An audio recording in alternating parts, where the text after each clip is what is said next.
The 2016 election arrives at the juncture of all our failures abroad and restlessness at home. And soon, Americans will once again enter a time for choosing.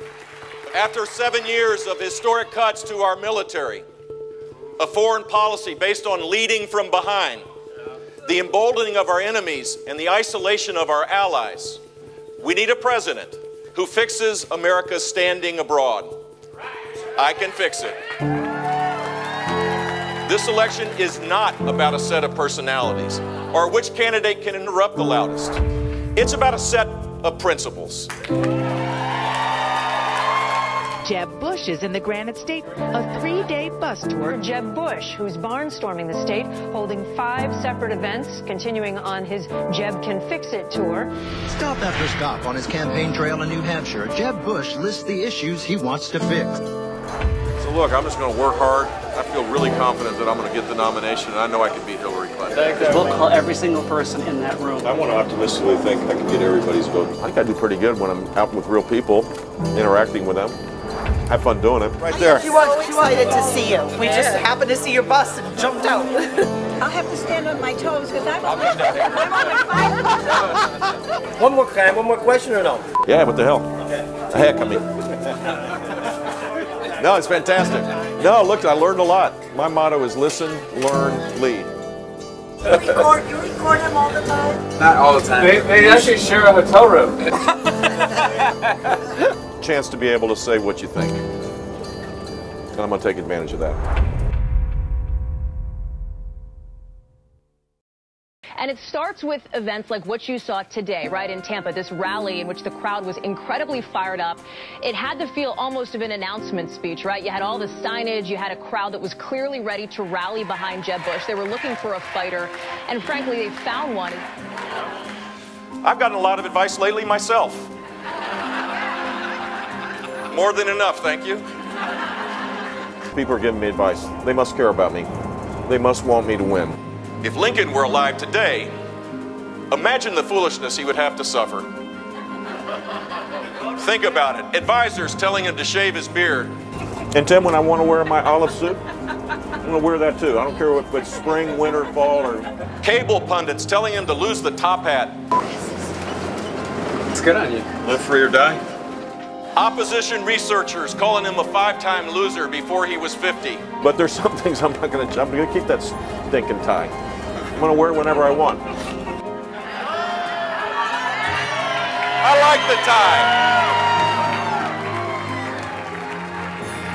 I like this tie. It only costs $20. He is who he is, and he's not going to be somebody he's not. And if you want somebody who's going to be able to just throw things away by tossing to a commercial break after The Apprentice, that's not a president. Today, people are stuck. If you're born poor, you're more likely to stay poor. If you're born in the middle, you're getting squeezed. And if you're wealthy, you're probably doing great in the age of Obama.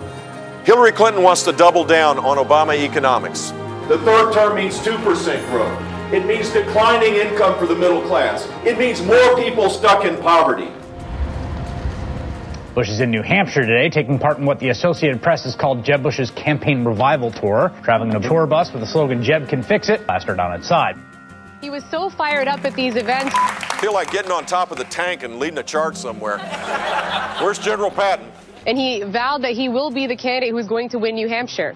It's happening. Keep it up. Fan the flames of the fires you were lighting since Monday. I recognize trends, and you're making one through sheer will. You watched the 2012 primary. You've watched politics, how as it's changed over the years. You had to know that this process had become much more of a reality show spectacle. No one could anticipate, no one ever can anticipate any election cycle in advance of it, how it's going to play out, because it's always different. But there's some things that are pretty common. And one of it is, at the end of the day, places like New Hampshire make up their mind based on who they want to see as the party's nominee to be President of the United States. Wow, what a crowd. We need to ask a couple of questions, because I can't, I mean, you guys waited. I know we're going to mess up the schedule, but I can't leave. You voted for Dad. You voted for your brother. After tonight, I'm certainly going to vote for you. Thank you, sir. God bless you. Thank you. Thank you. Thank you so much. To do what Ronald Reagan did with Tip O'Neill and actually sit down and have bipartisan support and move us forward instead of everyone fighting and we just continue to move backward. Great question. It's probably the question. It is the question. Look, there are a lot of people frustrated for a lot of reasons, but everybody's frustrated about this. In business, or in life, in families, or in government. When people screw up, people normally, in the real world, accept responsibility, don't they? At least that's the way I was brought up. That's what Barbara Bush taught me. The most important person in the world. Swing my vote.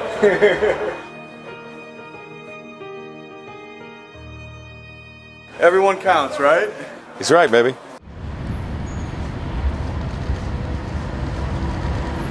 We got a lot of ego in politics. I'm starting to meet, we've got 75 people running for president, and they're all good people, but this is not about us. It's about you. Our youngest daughter, Luz, or Lucy, like we called her, has been our greatest teacher.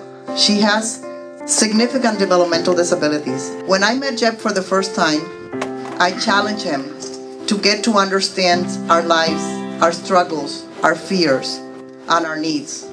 And I'm thinking you're going to give us this big speech and this thing, and then you told us, talk to me, I want to learn.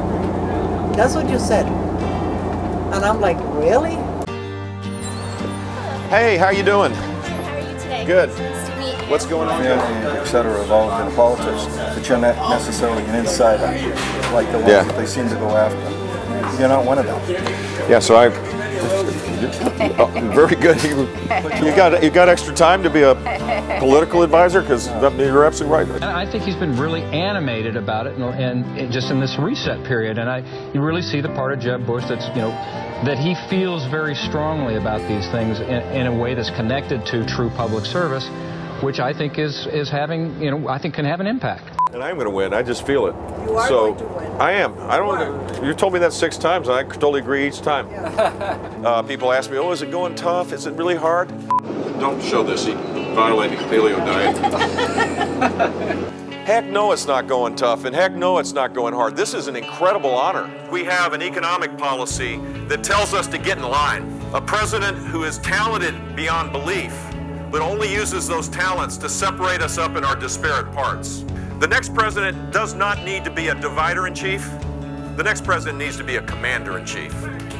I don't assume that people that disagree with me are bad people. I just think they probably haven't thought it through as well as I have, And you could see some evidence of a changed candidate. I spent last night at an event with him and Senator Scott Brown, his no BS barbecue, and Bush sounded pretty fed up. America's leadership is how we create a safe and secure world for ourselves and for the rest of the world. But for us who? If you want to create a more peaceful world, a more secure world, then our military needs to be the best in the world. I'm getting to you. But ISIS has, as a desired strategy, to put the black flag of ISIS on the White House. They have a plan to destroy Western civilization. It's not a law enforcement exercise, this. We need a strategy to take them out. I'll tell you, he got off the bus and he was on fire. People who left that event were like, oh, whoa, okay. I hope that you'll support me here in New Hampshire. You guys elect presidents. We're Americans, damn it. We're not from another place. We're Americans. This is how we've always propelled ourselves forward. Live free or die, brothers and sisters. That's what I'm for. The final point I want to say is quite simply that I want to win. That I believe I can beat Hillary Clinton. I hope you want a leader with a servant's heart, but has a spine, and has a heart, and has a brain to be able to challenge the things that are broken in Washington, D.C. And you came up to me and said, I got this problem. I'd find out what it was. And what they told me was, unlike any other agency, they march to the beat of their own drum. They may say that, but you're describing what the problem is in Washington, D.C. And talking about how bad things are is one thing, fixing it's the other thing, and I can fix it. You're looking for someone who can apply conservative principles and protect personal liberty and create limited government, but make government more effective. You're looking at the guy that can do it, because I did it as governor of the state of Florida. So the president has to lead. president can't say it's somebody else's fault. A president can't say you're fired and go to commercial break. A president has to roll up their damn sleeves and get to work to fix the things that are absolutely broken right now. I'm going to win. And it'll be a great comeback story that everybody in this bus will feel compelled to write about at some point. Not now. You won't read it. You'll read stories. I will read those. Some advice is more strategic. Nail that zinger. Be angrier. Hide your inner wonk. But I've learned two important things from my time serving as your governor. One, I can't be something I'm not. And two, getting things done isn't about yelling into a camera or regurgitating sound bites free of substance. I'm running this campaign on my own terms. And let me tell you something. When the dust clears and the delegates are counted, we're going to win this campaign.